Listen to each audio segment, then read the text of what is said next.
He killed his own wife, but claims his wife had fallen. But when police arrived, they discovered he had killed her, and he had no memory of it. At 2:17 in the morning, the emergency dispatcher received a call that sounded strange from the very first second. The man on the line was breathing heavily, whispering instead of speaking, as if he was afraid someone in the room could hear him. He kept repeating the same sentence over and over again, his voice shaking in a way the operator could not ignore. He said, "My wife fell. She's not waking up. I think she hit her head. Please send someone. Please hurry." The dispatcher asked him to stay on the line, but instead of answering questions, the man suddenly went silent for almost 5 full seconds. When he spoke again, his tone had changed completely. This time, he sounded confused, almost lost, and he quietly said, "I don't understand. She was just standing here." The call lasted only 2 minutes, but the officers who later reviewed the recording would say the same thing. It did not sound like a normal emergency call. It sounded like a man who didn't fully understand what had just happened inside his own house. When police arrived at the home, the front door was already open. The porch light was on, and the living room lights were still bright. Even though it was past 2 in the morning, Officer Reynolds was the first to step inside, calling out loudly to make sure no one else was in the house. He immediately saw the man sitting on the kitchen floor, his back against the cabinet, his hands covered in blood that had already started to dry. The man did not look up when the officer entered. He just kept staring at the hallway as if something there was more important than the police. Standing only a few feet away from him, Officer Reynolds asked him where his wife was, and the man slowly raised his hand and pointed toward the hallway without saying a word. When the officer walked closer, he saw a woman lying on the floor near the wall, her body turned slightly to the side, one arm under her chest as if she had fallen and never moved again. The paramedics rushed in behind him, but the moment they reached her, one of them stopped and looked at the other with a serious expression. They checked for a pulse, checked her breathing, then quietly shook their heads. She was already gone. Later, the medical examiner would confirm, something that made the situation even more disturbing. Based on body temperature and the condition of the blood on the floor, the woman had likely been dead for at least an hour before the call was made. That meant the man sitting in the kitchen had been in the house with her body the entire time. When officers asked him his name, he answered slowly, like someone waking up from a deep sleep. He said his name was Daniel Harper, and the woman on the floor was his wife, Melissa Harper. He kept saying the same thing every time they asked what happened. He said she slipped. He said she fell. He said he tried to help her, but every time he repeated the story, the details changed just a little. Sometimes he said she fell in the hallway. Sometimes he said she fell near the kitchen. Once he even said he wasn't in the room when it happened. The officers didn't accuse him of anything that night, but they all felt the same thing. Something about the scene didn't match the story he was telling. The hallway floor was clean except for the blood near Melissa's head. The wall next to her had a dark mark that looked like something had hit it hard. There were no broken objects, no signs of forced entry, no sign that anyone else had been inside the house. But in the kitchen sink, detectives noticed something that didn't make sense. A large metal pan was sitting under running water, as if someone had tried to wash it in a hurry. The stove was cold, and there was no food anywhere in the kitchen, which made it strange that a pan had been used at all. When they asked Daniel about it, he looked at the sink for a long time before answering. He said he had been cooking earlier, but he couldn't remember what he made. That was the first moment investigators started writing notes about his behavior, not because he was aggressive, not because he was emotional, but because he seemed confused in a way that didn't feel normal for someone whose wife had just died in front of him. While the paramedics took Melissa's body out of the house, another officer stayed with Daniel in the living room and asked him simple questions about the night. Daniel said they had argued earlier, but he insisted it wasn't serious. He said they argued about money. Then he said it was about work. Then he said he couldn't remember exactly what it was about. The officer noticed that every time Daniel tried to explain something, he would stop halfway through the sentence, press his fingers against his forehead, and close his eyes like he was trying to force himself to remember something that didn't want to come back. Around 3 in the morning, detectives officially turned the situation into an investigation. Instead of an accident report, they taped off the hallway, photographed every part of the house, and collected anything that looked out of place. One of the detectives found paper towels in the trash can that had small spots of blood on them, but the floor around the trash can was clean, like someone had wiped something and then thrown the towels away. When Daniel saw the detectives looking through the trash, he started breathing faster and asked if he could sit down again, even though he had never stood up. His hands were shaking so badly that one of the officers thought he might pass out. He kept saying he was tired, that he hadn't slept, that everything felt like a dream. At the station later that morning, detectives began checking the couple's background. Daniel and Melissa had been married for 6 years. No children, no criminal record, no history of domestic violence. Neighbors described them as quiet, polite, and mostly private. But when officers started knocking on doors, they heard something different from what they expected. One neighbor said the couple used to laugh a lot when they first moved in, but in the last few months, the house had been silent most nights. Another neighbor said she sometimes heard arguments late at night, not loud screaming, but tense voices that sounded like two people trying to stay calm while being very angry. One older man who lived across the street told police that around midnight, he heard a loud bang that sounded like something hitting a wall. But when he looked outside, he didn't see anyone. That time would later become very important because Daniel didn't call the police until almost 2 in the morning. That meant there was a gap of nearly 2 hours that nobody could explain. By the time Daniel arrived at the police station, the air in the interrogation room was heavy and quiet. The room had only a table, 2 chairs, and a camera mounted in the corner. Detectives left him sitting alone for almost an hour before they entered. A classic technique to see how a suspect reacts when left with his own thoughts. Daniel rocked back and forth in the chair, staring at the floor, muttering phrases under his breath. Phrases like, "It wasn't my fault," and "I didn't mean to."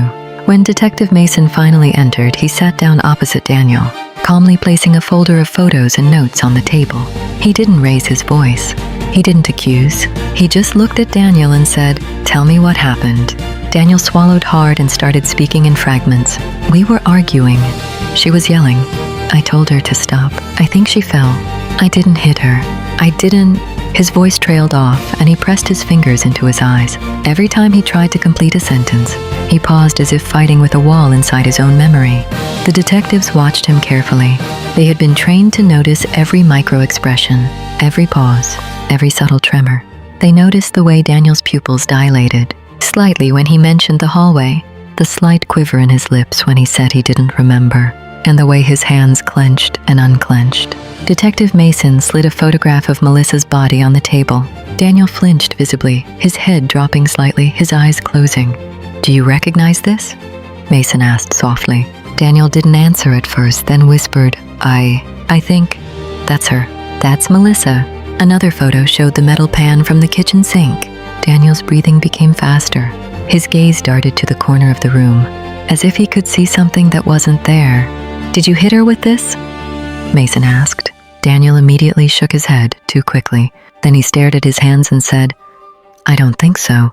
I didn't. I wouldn't." That hesitation, that tiny crack in his certainty, was exactly what the detectives were looking for. They waited. They didn't push. They let him feel the pressure of silence. After several long minutes, Daniel suddenly started to speak again, voice shaking uncontrollably.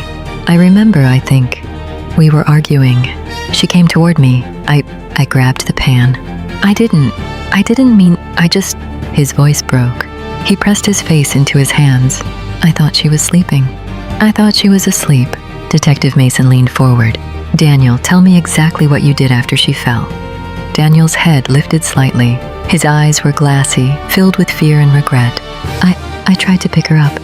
She was on the floor. I wanted to move her to the bedroom. I thought she was just unconscious. I didn't think she was dead. I didn't know." Every word was slow, deliberate, filled with hesitation. The detectives kept showing him photographs, timeline notes, and the messages Melissa had sent her sister. They asked him to recall every action from 11:30 p.m. onward. At first, he said he couldn't remember.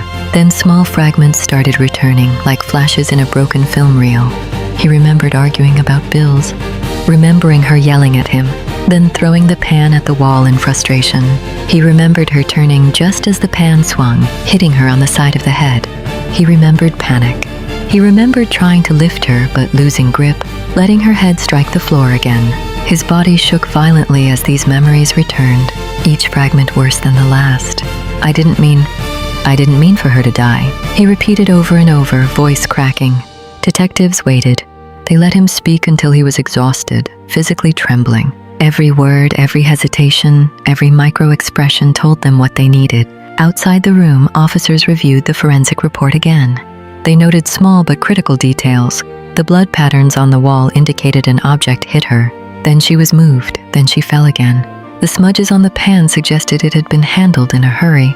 The paper towels in the trash indicated someone tried to clean the blood but didn't completely succeed. Nothing in the house suggested a third party had been involved. No forced entry, no signs of struggle, no fingerprints other than Daniel's. The timeline from neighbors corroborated Daniel's story, partially. No one had seen another person in the house that night, but one detail stuck out. Around midnight, a neighbor had heard a loud bang.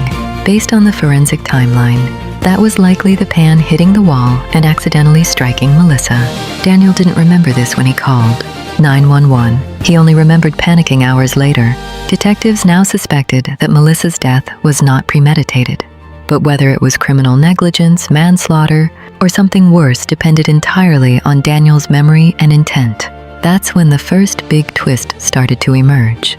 During further questioning, detectives asked Daniel about his previous blackouts and concussions.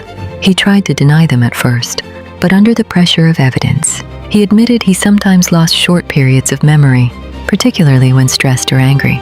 They asked him if he remembered arguing earlier that night. He hesitated, eyes darting around, and whispered, I think I do, but it's fuzzy, like it wasn't really me, like I was watching someone else." That statement changed everything. Daniel had not killed his wife out of rage or anger. He had killed her during a blackout, a memory gap triggered by stress, panic, and possibly residual effects from previous injuries. Detectives began piecing together the events with him, reconstructing the argument, the pan hitting the wall, the accidental strike to Melissa, the failed attempt to move her, the final impact on the floor. Each revelation caused Daniel to panic more. He realized not only that he had killed his wife, but that he had unknowingly done so in a way that made it appear like he had been calmly waiting for her to wake up. His panic intensified when detectives revealed Melissa's final text message, warning about his memory lapses. Suddenly, it became clear that she had feared what might happen that night. Daniel's face turned pale. He covered his eyes with both hands and whispered, I killed her, and I didn't even know." But the investigation was far from over. Detectives still had one critical question. Did Daniel's blackout truly absolve him of intent, or was their negligence severe enough to constitute manslaughter? As they continued piecing together forensic evidence, interviews with neighbors, and the fragmented timeline from Daniel himself, another twist was slowly revealing itself. A neighbor came forward after seeing a news report the next morning. She mentioned noticing something unusual in the driveway that night, a small, dark smudge on the side of Daniel's car that wasn't there during the day. Detectives immediately checked the car. There, hidden under the mats, was a thin streak of blood. DNA later confirmed it matched Melissa. That detail didn't change who caused her death. It confirmed Daniel was the only person involved. But it added a new layer of horror. Not only had he unknowingly killed her inside the house, but he had also moved her at some point outside the immediate scene, even briefly. His memory gaps were worse than anyone had imagined. By the end of part 2, Daniel was fully aware of what he had done, but he still did not understand why his panic had lasted hours, why he had waited so long to call for help, or why Melissa's last text seemed almost prophetic. Detectives were beginning to prepare for the final interrogation, where they would confront him with all evidence, including the newly discovered blood in the car, the pan, the hallway marks, and the timeline inconsistencies. They knew that only then would Daniel fully recall every detail of that fateful night, and what he would remember next would shock even the most seasoned investigators, because the story was far from over. The second interrogation began late in the evening, nearly 12 hours after the first call to emergency dispatch. By this time, Daniel looked completely different. From the man officers found sitting in the kitchen, his eyes were red from lack of sleep, his face pale, and his hands would not stop shaking no matter how tightly he held them together. Detectives intentionally kept him waiting again before entering the room. This time the silence lasted longer, almost 90 minutes. long enough for exhaustion to start, breaking down his ability to keep his thoughts organized. When Detective Mason and Detective Ruiz finally walked in, they carried a thicker folder than before. They sat down slowly, placed the folder on the table, and said nothing at first. Daniel looked at the folder like it was something dangerous. Mason opened it and turned the first page toward him. It was a photo of the hallway wall, the dark impact mark clearly visible next to where Melissa's head had been found. Mason spoke calmly, almost gently. "We know she didn't just fall." Daniel stared at the photo without blinking. His lips moved slightly, but no sound came out. Ruiz slid another photo forward, this one of the metal pan from the sink. "We know this hit the wall," Ruiz said quietly. "And we know it hit her." Daniel's breathing started getting faster. He rubbed his forehead hard, as if trying to push the memory out instead of pulling it back. Mason leaned forward. "Daniel, we're not saying you planned this, but you need to remember what happened." The room went silent again. The camera in the corner kept recording every second, every movement, every small expression. Daniel closed his eyes and whispered, "I told you. I don't remember everything." Mason nodded slowly. "Then let's remember together." They began walking him through the night step by step. "What time did you get home? What did you eat? What did Melissa say first?" Each question forced Daniel to think harder, and the harder he thought, the more uncomfortable he became. He started rocking slightly in the chair, the same way he had rocked on the kitchen floor earlier that morning. After nearly 10 minutes of questions, Daniel suddenly stopped answering. His eyes stayed fixed on the table, and his breathing became uneven. Ruiz noticed it first. "Daniel, stay with us," he said. Daniel swallowed hard and spoke in a low voice. "She said I forgot again." "She said I always forget when we fight." Mason exchanged a quick glance with Ruiz. This was the first time Daniel had mentioned something Melissa said during the argument. Mason kept his tone calm. "What did you forget, Daniel?" Daniel shook his head slowly. "I don't know. She kept saying I promised something, but I didn't remember promising. She got angry. I got angry. And then..." His voice stopped completely. Mason didn't interrupt. Silence was part of the pressure. Daniel pressed both hands against his temples. His fingers trembled so badly they looked like they might cramp. "I remember the pan," he whispered. Ruiz leaned forward slightly. "Tell us about the pan." Daniel took a deep breath, then another, like he was about to jump into cold water. "I picked it up. I just wanted her to stop yelling. I threw it at the wall. I swear I threw it at the wall." Mason slid the photo of the wall closer, and she turned. Daniel's eyes filled with tears immediately. He nodded once, very slowly. She turned. "I didn't see her turn. I didn't mean to hit her." His voice cracked, and he covered his face with both hands. For several seconds, the only sound in the room was his breathing. Ruiz asked the next question carefully. "What happened after she fell?" Daniel hesitated longer this time, much longer. His shoulders tightened, and his entire body went stiff, like he didn't want to say the next part. Mason waited. Ruiz waited. Finally, Daniel whispered, "I thought she was unconscious." Mason asked, "So what did you do?" Daniel's hands dropped from his face. His eyes looked empty. "I tried to carry her." Ruiz frowned slightly. "From the hallway?" Daniel nodded slowly. "I wanted to take her to the bedroom. I thought she just fainted, but she slipped. I lost my grip." Her head hit the floor again. Mason opened the folder and showed him the autopsy report photo, the diagram marking the two separate injuries. Daniel stared at it for several seconds before his face twisted in horror. That was me," he whispered. Ruiz spoke softly. "Yes." Daniel leaned back in the chair, shaking harder than before. "I killed her. I killed my wife." Mason didn't react emotionally. He just asked the next question. "Why didn't you call for help right away?" That question hit harder than any of the others. Daniel froze completely. His mouth opened slightly, but no words came out. Ruiz repeated it. "Daniel, why did you wait?" Daniel's eyes darted around the room, then back to the table, then to the camera in the corner. His breathing became fast and shallow. I thought..." She was breathing. Mason shook his head slightly. "The medical examiner says she wasn't." Daniel looked confused, genuinely confused. Not defensive, not angry, just lost. No, I checked. Ruiz slid another photo forward, this one of the living room couch. There was a faint smear of blood on the fabric. Why was she here? Ruiz asked. Daniel stared at the photo, his eyes widening slowly. No, she wasn't. She was in the hallway. Mason spoke quietly. Daniel, you moved her. Daniel's face went completely pale. His lips started trembling so badly he couldn't speak for several seconds. I don't remember that. Ruiz flipped another page. This one showed the inside of Daniel's car, the small streak of blood under the floor mat. Daniel stared at it like he was looking at something impossible. No, he whispered. Mason's voice stayed calm. We found her blood in your car. Daniel's breathing turned into short, panicked gasps. No, I didn't. I wouldn't. Why would I? Ruiz leaned closer. Daniel, think carefully. After she fell, after you dropped her, what did you do next? Daniel pressed his hands against his head again, harder than before. I don't know. I don't know. It's blank. It's just blank. Mason didn't let the silence last this time. Did you think she was dead? Daniel shook his head violently. No, I thought she was alive. Ruiz asked, then why move her? Daniel suddenly stopped shaking. His eyes went still, like something inside his mind had just connected. He stared at the table for a long time before speaking. When he finally did, his voice was barely louder than a whisper. She told me if I lost control again, she would leave. Mason and Ruiz both leaned forward at the same time. What do you mean? Mason asked. Daniel swallowed hard.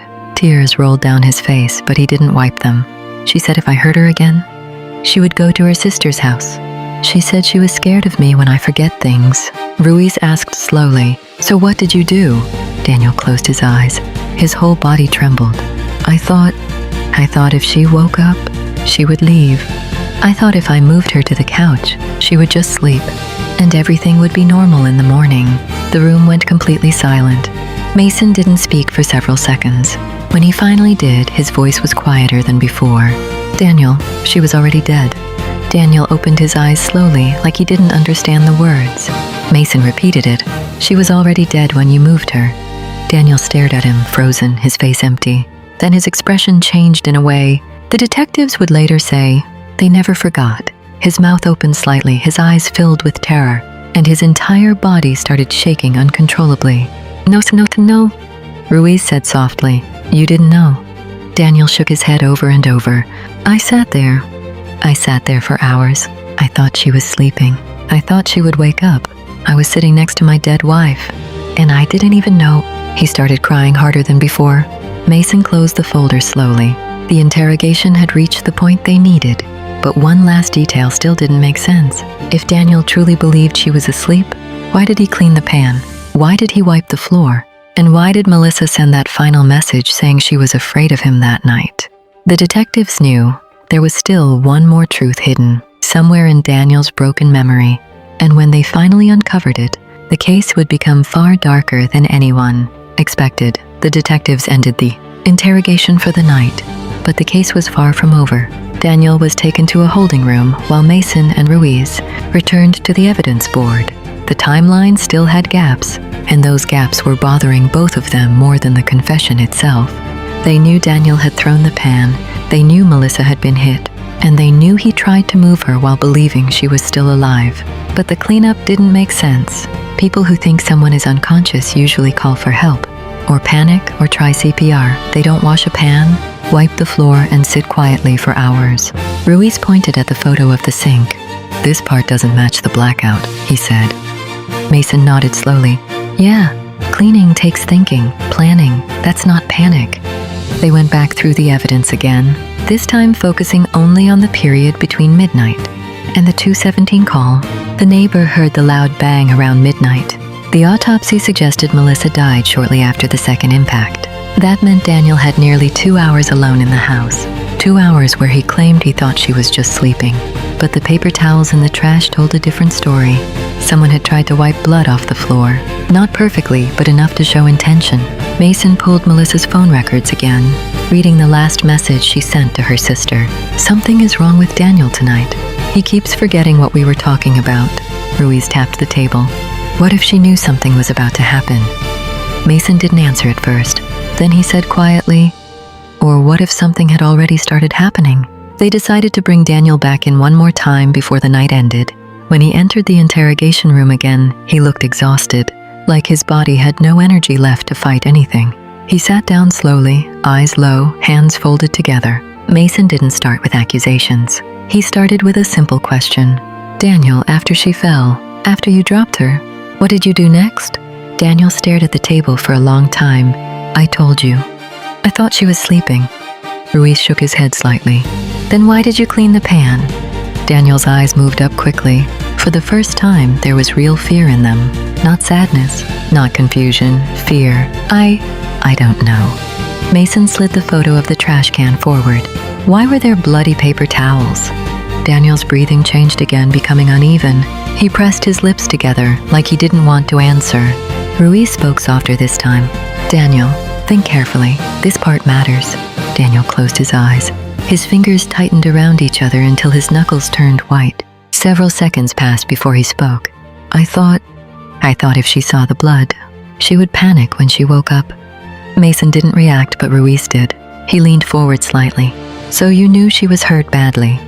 Daniel shook his head. No, there was blood. I didn't want her to see it. Mason slid another photo forward. This one of the living room couch with the faint smear of blood. Why move her there? Daniel stared at the photo longer than any of the others. His face slowly changed from confusion to something closer to dread. I wanted her to be comfortable. Ruiz asked quietly. Comfortable or hidden? Daniel looked up immediately, eyes wide. No, not hidden. Mason spoke calmly, but his words were sharp. Daniel, we need the truth, not what you think happened. What actually happened? The room went silent again. Daniel's breathing became faster, then slower, then faster again. He rubbed his forehead, then his eyes, then his temples. Finally, he whispered, I remember. A little more. Mason didn't interrupt.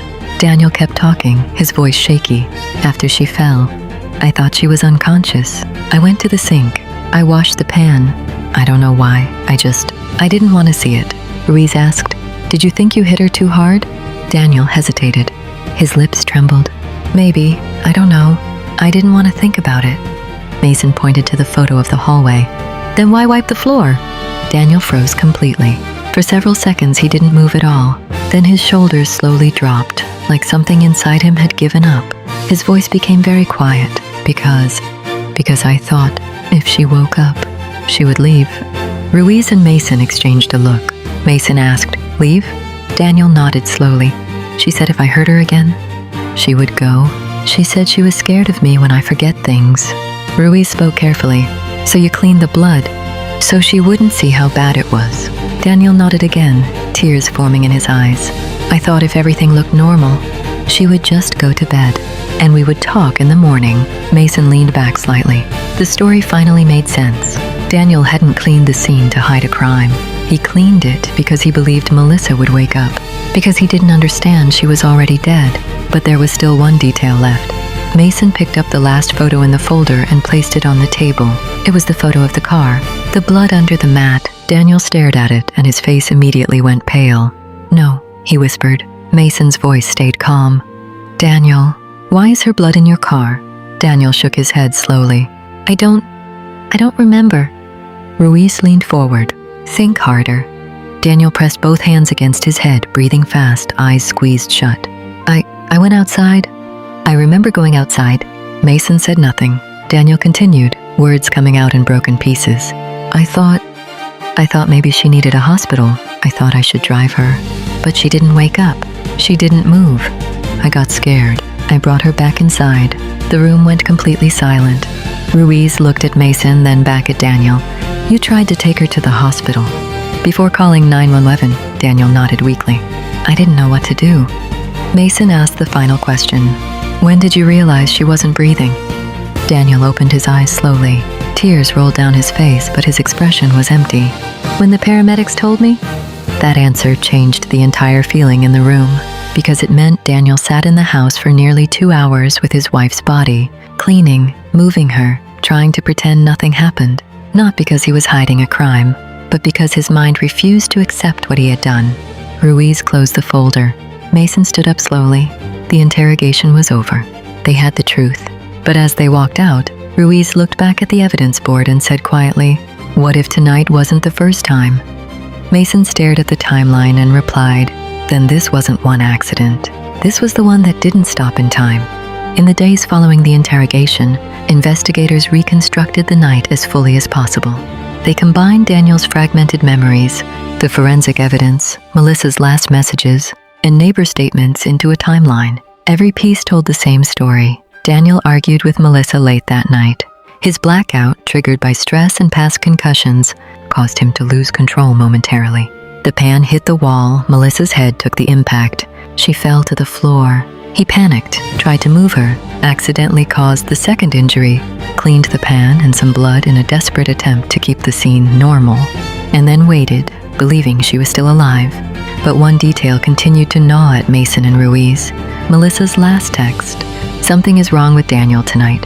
He keeps forgetting what we were talking about." Hinted that she had already feared what might happen. Investigators began digging into old records and discovered something chilling. A year before her death, Melissa had confided in a friend that Daniel's memory lapses had once almost caused a serious accident. She had begged him to be careful, to promise her that if he ever lost control again, he would seek help immediately. That promise had been made, and that promise had been broken. Daniel's blackout that night had not only killed Melissa, it had also fulfilled the exact scenario she had feared. When Mason finally confronted Daniel with this, showing the old messages and testimony from Melissa's friend, Daniel sat in stunned silence. I didn't know. I thought I was careful. I thought she would be fine." His voice cracked into sobs. Investigators now faced a critical question. Could someone with genuine memory gaps be held fully responsible? The forensic team, the detectives, and even legal advisors debated for days. But the evidence was clear. Daniel's actions, even under blackout, demonstrated enough recklessness to constitute involuntary manslaughter. But just as they thought the case was settled, the final twist revealed itself. Mason received a call from the neighbor who had witnessed the loud bang that night. She mentioned casually, "I didn't think much of it at the time, but I remember seeing someone peering through the window next door around the same time." Detectives immediately checked the neighbor's statement. Security cameras in the neighborhood were reviewed. Footage showed a shadowy figure standing outside the Harper house for a brief moment, but the person disappeared before anyone could identify them. The police ran it through facial recognition, but found nothing. Daniel wasn't aware of this visitor. Mason and Ruiz reviewed the timeline. The shadow could have been someone passing by, but the position, the timing, and the brief movement suggested that someone might have been watching Daniel and Melissa's house that night. This revelation didn't change the outcome, but it added a new layer of horror.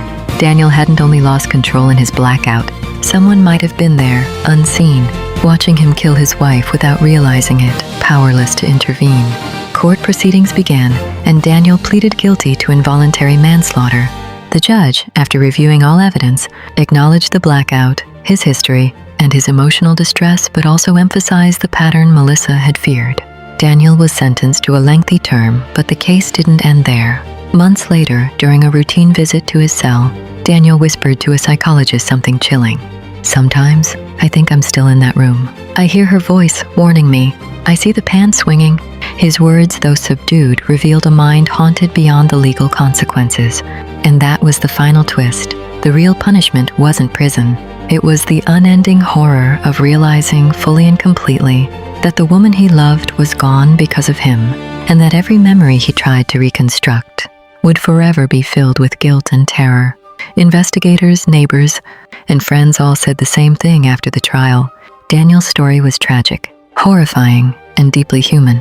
A man who had loved his wife, a man who had not intended to hurt her, had killed her accidentally, but with consequences that could never be undone. And even more disturbing, the tiny possibility that someone had been watching that night, unseen, added a shadow of uncertainty over the entire case. The night Daniel realized what he had done was not just a moment of clarity, it was a lifetime of darkness. No amount of confession, explanation, or remorse could bring Melissa back. In the quiet suburbs, one family's tragedy remained, a haunting reminder that accidents are not always accidents, that memory is fragile, and that the human mind can sometimes betray the person you love the most.